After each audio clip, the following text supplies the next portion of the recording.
Scott Umbarger here, doing a little update on my what used to be a Trailmaster 300.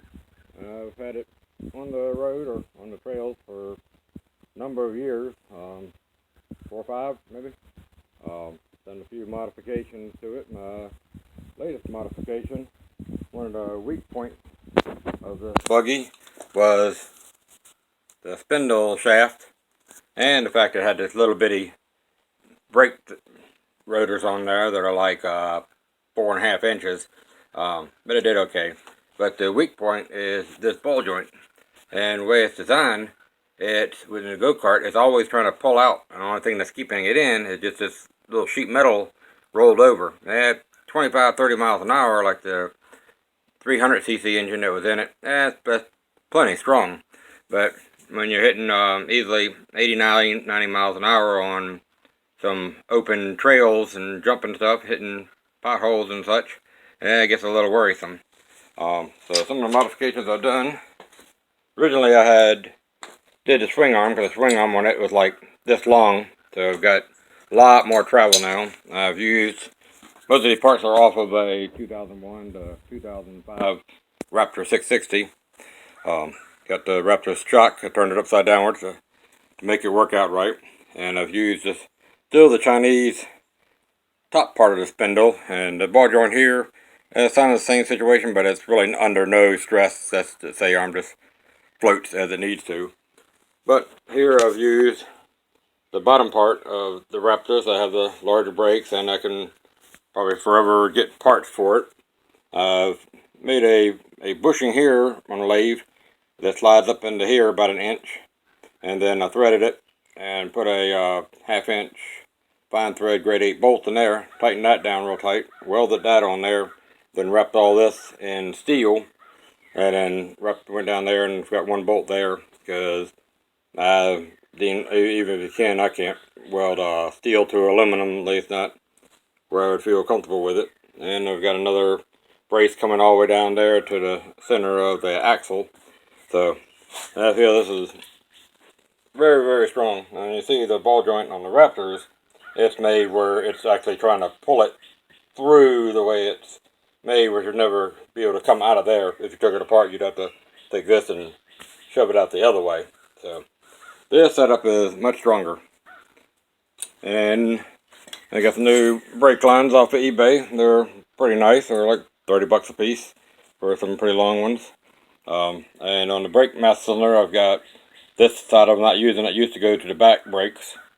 And I've used the R1 motorcycle brake piston here. And then in the rear here, get to modification, I can get to it. I'm working in a pretty small little garage. Wife moved me out of most of my space, and see, I've got her furniture I'm dealing with too, not hurting. That's the way married life goes. So I've got a R1 crammed up in there, and when I built this, I tried to make it like a sleeper, so I've got it down as low, and it works for handling too very well. Looking at a 62 sprocket on the rear here, and I think a 13 or 14, whatever the smallest was available for the R1. On the rear, once I put these bigger tires on here, I started breaking my axle every time I did a jump and come down. So got Polaris axles of like a Polaris 500, and then cut the rear out again and put the Polaris hubs in there. So I got hubs and bearings, so you'll probably be able to get Polaris stuff. And of course, got the R1 brake, put the rotor like that, and then for reverse, I've got the starter motor here, and it comes on across here, then turns. This is hooked to a spline shaft, and then inside of here, it's another, when a cable here pulls, it pulls a lever, and I've got 2 gears. One gear I welded studs around, so it's kind of like a Da Vinci crank that you might see in some of the old pictures, but it works. It definitely doesn't go in reverse in no hurry, but it's better than getting out and trying to push. This is actually the second engine. I found that these engines do not like being lugged. For the first couple years, I'd run around 2,000 RPMs, and I had a real thin oil line going up to my gauge up front, and apparently I was running a lot less oil pressure than I thought I was. Now I've got a 1/4 inch line going up where I can get pretty much real-time oil pressure. And then I started jumping out of second gear, which is pretty common for the R1 motors. So I contacted a gentleman in R&D, R&D Motorsports, which is R&D, in Clearwater, Florida. That guy really knew what he was talking about. Normally it's about $800 to get all the gears back cut. Mine ended up being $1,200.